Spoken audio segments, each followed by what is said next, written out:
The spirits of our lost ancestors rest in perfect peace. Ashin. Alright, so once again, Akwaba.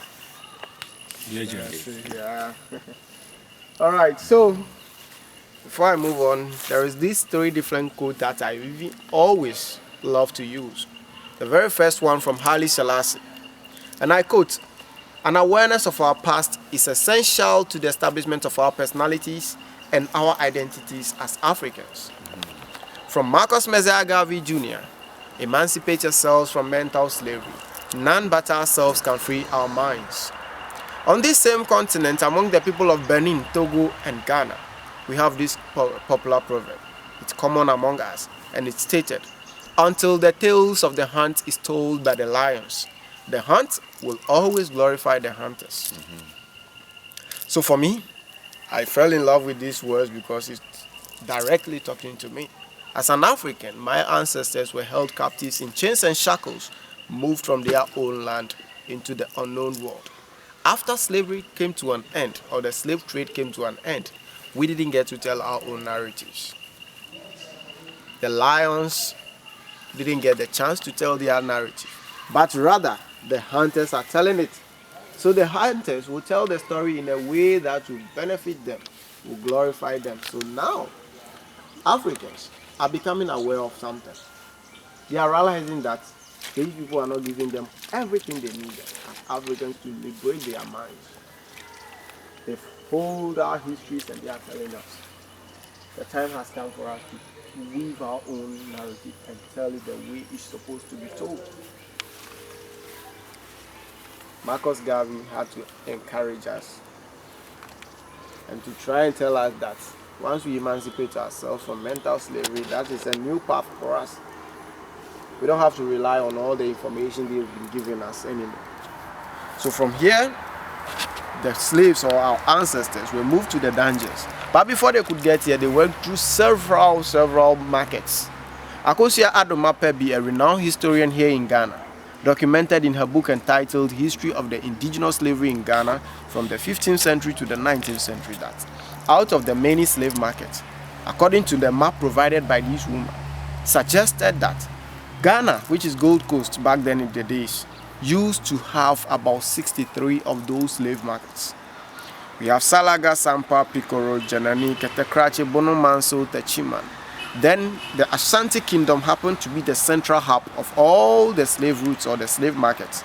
It linked the various ones to Assin Manso, Cape Coast Dungeon, Elmina, Fort Amsterdam, Fort Williams, all the way to the Christiansborg Castle in Osu, Accra, just to mention but a few. There happened to be a British historian traveling during the era of the slave trading. In his travel journal entitled The Short History of Gold Coast, W.E. Ward made us aware that out of the many slave markets I've mentioned, there were two of them playing a significant role. The Assin Manso slave market and that of the Salaga slave market in the northern part of Ghana. The distance between these two slave markets is over 300 solid miles. It took our ancestors in the chains and shackles over 70 solid days, that's close to 3 months, to walk from there to get to this place. As they were bringing them, they took them through the Mole National Park, which was full of wild animals. The animals had their ways with them. So for the captors to protect their products, they were using so many of our ancestors as bait. They looked into the chains and shackles. All the weaker captives were taken off, walked for several meters, and they had them tied to trees. Their backs were whipped, and after that, the blood that oozed out of them got the animals attracted. And as the animals were feeding on them, they were able to move the rest out of the pack. They used those ancestors as bait. They got out of the pack, proceeded to get to Assin Manso. But before they could get here, they crossed the river called the Frail River, which was full of animals, the crocodiles back then in the days, and as well as a very fast flowing river. So the pressure in there was too much for them. Very few of our ancestors had the knowledge of crossing the river, so the best way is to help their brothers and sisters who don't have knowledge of it by carrying them at their backs with the metals on. A lot of them got drowned there. All those who drowned there at that river were buried just at the bank of the river. They proceeded, but getting to this place, they arrived tired, hungry, and very dirty. It was here that they saw the need for them to be fed. But our ancestors were never fed here because they were hungry. Looking at the nature of people they were bringing from the northern part of Ghana to this place, and the ones standing in front of them, they don't look much the same anymore. They've grown lean and skinny, so they needed to fatten them up for the buyers to come to this place and find them more attractive and pay the huge sum of money to bargain for their release. So once that happened, they fed them for maximum 14 days. After feeding them for that 14 days, they went ahead to actually sort them out according to age and sex, gender. So to determine their age, they had to force their mouth open and count their teeth to determine which age group they fall in. After that, they look among the chains and shackles. All those men with their hairs and beards bushy were shaved off, mostly with a broken bottle or a sharp knife. So once that was done, they walked them to the river for their final bath.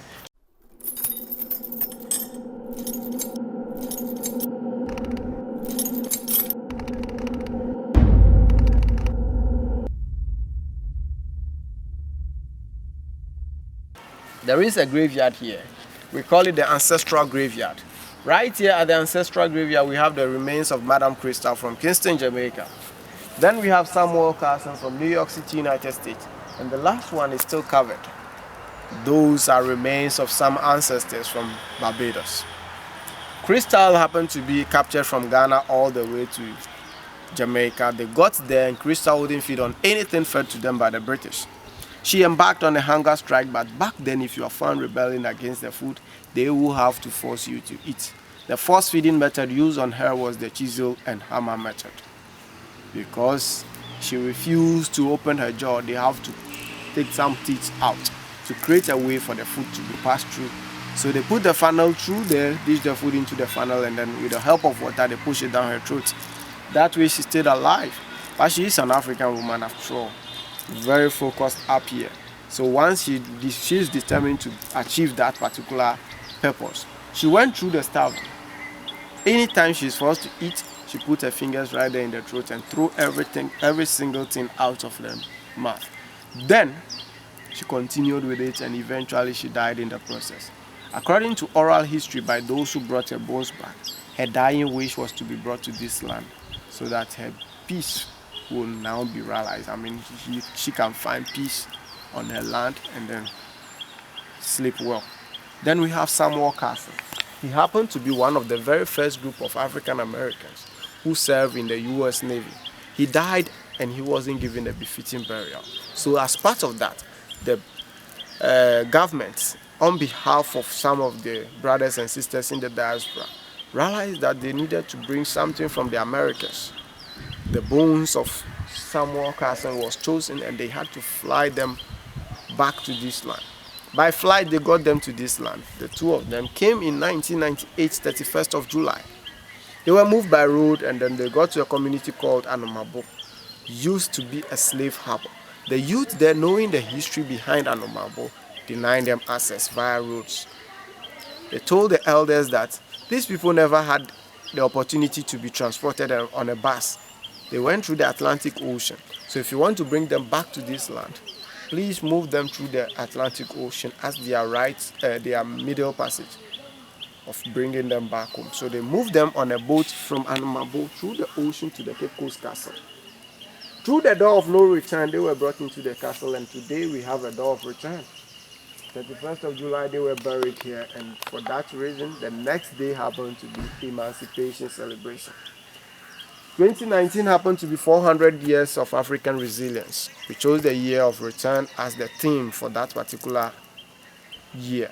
So we celebrated it. The Prime Minister of Barbados, Excellency Mia Motley, came back home with so many of the bones of some ancestors from Barbados to be buried here, so that their souls will now connect with the spirit of the land, and finally they could find peace. So that's how come we have them. We are here to perform the unveiling ceremony. The ceremony is to host the Prime Minister herself. She wants to be available to perform that particular unveiling ceremony. So that's why it's still there, covered. Yeah. The pictures on the wall, I'm sure you've come across most of them. We call them our emancipators or freedom fighters. And we wanted to display them all here so people can get inspiration from their lives or from their way of doing things, and then help us to get up there. From here, please let's walk towards the river. We're gonna take you this way.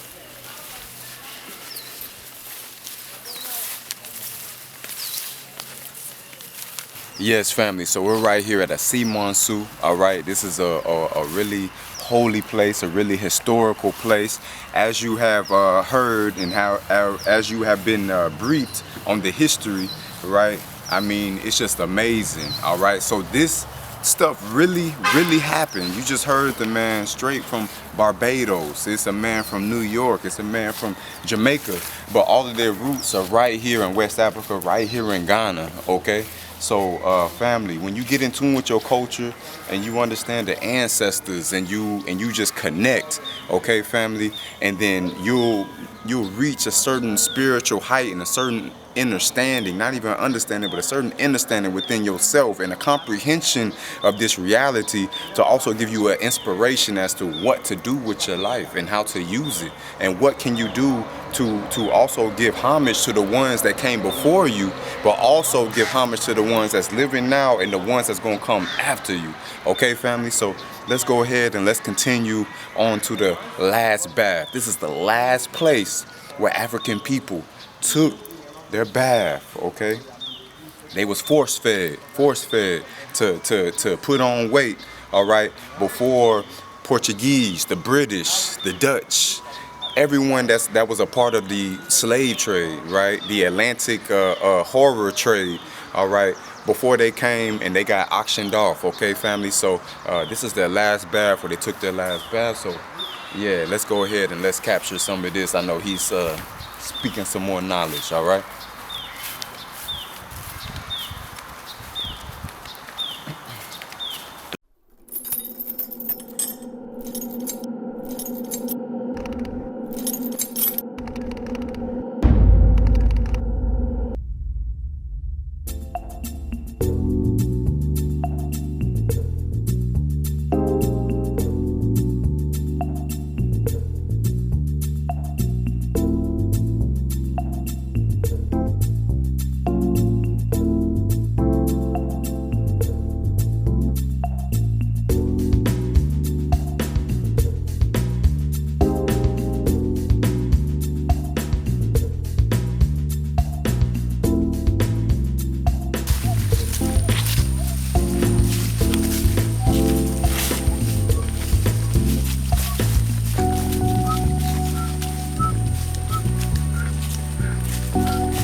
misunderstandings, and every other activity took place. If you see this whole perimeter used to be the very place they were actually auctioned out. The river in which they took their bath is right down here. We have two different rivers. One called Dendon Konsio, and then the other one is called the Ochi. Dendon Konsio literally means that slaves river. The slaves river. And that's where the ancestors were actually sent to go and take their last ever bath. Then we have the other far end of the river called the Ochi. Ochi literally means something that grabs. Because of the nature of the river, the way it flows, when the ancestors got there, the captors were so scared that if they should allow them to go in there for their bath, most of them would love to drown themselves. So they never allowed them to go in there. They brought them to this place. This part of the river looks very calm, and that was where they took their last ever bath before they brought them up here. Whilst they were there, they were still in the chains and shackles. They couldn't use even their hands to clean themselves. The captors would now have to cut the bamboos with the help of the itchy leaves and some other things. They were using those to scrub them and then clean their skins, and that gave them so much bruises. After they pulled them up here, lined them up, allowed them for some minutes to rest. And whilst they are resting, their body got dried, and then they apply shea butter or palm oil on them, just to make them look presentable and attractive for the buyers to come here and pick them. The buyers will come and bargain and then pick those who they prefer. And those people will be moved to the fire, and then their branding tools will be used to brand them, giving them the mark of identity. The mark that shows that they belong to us. They belong to this group, they belong to these people. And that was done. After that, they moved them aside. The rest who were left in the chains were classified in quotes as useless commodities. And those people never saw the next daylight. They were all shot right here dead. After killing them, they took their bodies into the interior and dumped into a pit. There are several unmarked graves all around the space. But preferably, the place where they were dumped, I prefer to call it the bamboo slave dumping site. Because they kept the pit open, and then anytime they come here, whoever is killed is dumped in there, so that they can move on to go and wait more people coming back. Can you repeat which ones were killed? The ones who were killed were those who were left in the chains. Okay. The skinny ones who couldn't build themselves they couldn't build up. Oh, yes. Okay. So they classified them as useless commodities. Okay. And those were the ones who were killed. Okay. Yes. So from here, we will not be descending down this way. We are going this way because we have returned. This is the last bath area where the ancestors washed themselves. But we don't go there because we are not here for that. We are here for our cleansing and then return back. So we will go to this side and then wash our hands to clean ourselves up, just to make our ancestors notice our presence here and to make ourselves spiritually fortified. So we'll go there for the first bath of return, of which we call the sign copper healing bath. The sign copper, going back to retrieve something. So now we are back to retrieve our form.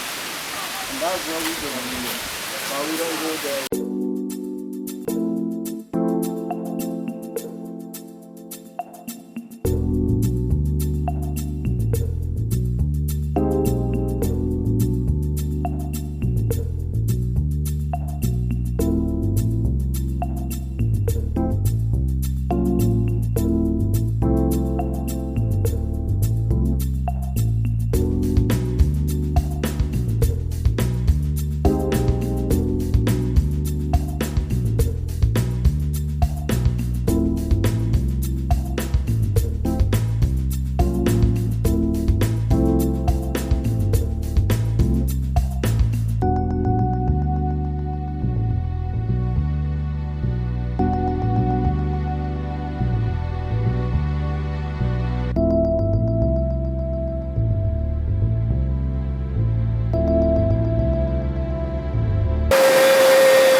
Steven.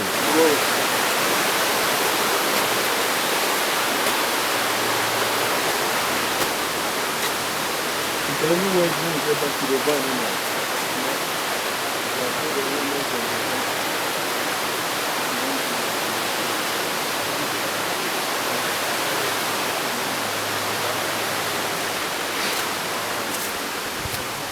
Usually we do this before we go.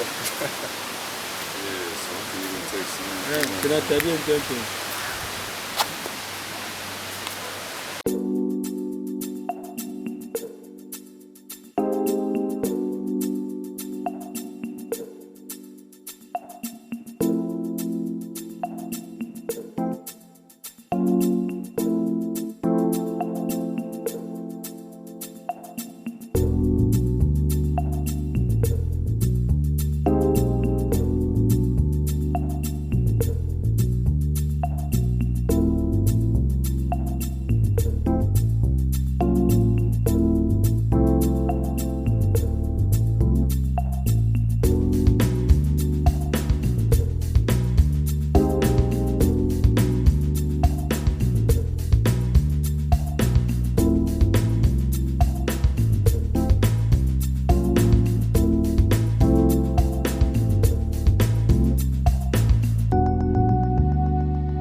Okay.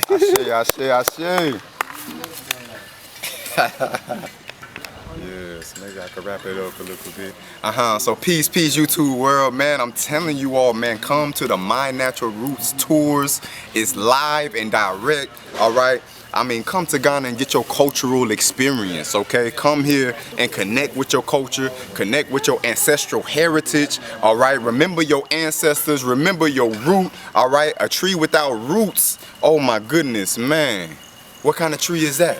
All right, so know your roots, all right, in the words of Marcus Mosiah Garvey, all right. So yes, family, we right here at Assin Manso. We're actually going to go ahead and push over to the Cape Coast dungeon now, okay. As we said, this was the last bath, okay, so this was first, and then now we're gonna go to the place to where they was actually shipped to, you know, well, to be held before they were shipped, okay. So family, man, come here on the My Natural Roots tours. The next tour is gonna be in May 2023, okay. If you're interested, shoot me an email, mynaturalroots@gmail.com, mynaturalroots@gmail.com. Come to the tour, okay, and come back to your black continent.